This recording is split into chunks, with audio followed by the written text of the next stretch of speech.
ஆவலன் கணிப்பு இதுவரையில் தவறவில்லை.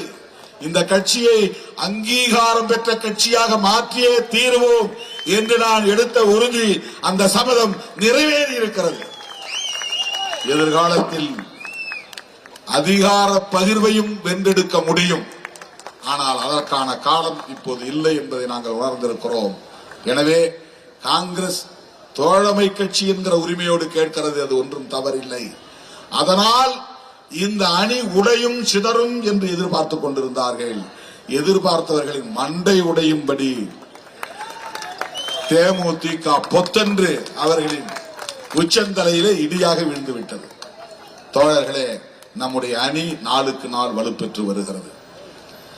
இந்த அணி மக்களிடத்திலே செல்வாக்கோடு இருக்கிறது. எதிர்கட்சிகள் இன்னும் ஒன்று சேர முடியவில்லை. விஜய் அவர்களை தேடி ஒரு கட்சி கூட போய் இன்னும் சேரவில்லை. ஏற்கனவே கூட்டணியில் இருந்த கட்சிகள் இன்னும் அதிமுக கூட்டணியில் சேருவதற்கு சில கட்சிகள் தயக்கம் காட்டிக் கொண்டிருக்கின்றன. அவங்க எல்லாம் நாங்க சொல்ற கட்சி தான் ஆட்சிக்கு வரும் சொல்லிட்டு வெளியில இருக்கிறாங்க. தோழர்களே,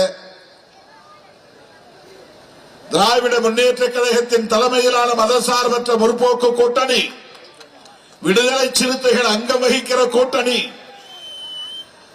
வலதுசாரிகளை வீழ்த்துகிற வலிமை பெற்ற கூட்டணி, சனாதன சக்திகளுக்கு இந்த மண்ணிலே இடமில்லை என்று அவர்களை விரட்டி அடிக்கிற வலிமையுள்ள கூட்டணி. 2026 சட்டப்பேரவை பொதுத் தேர்தலில் மாபெரும் வெற்றி என்கிற செய்தி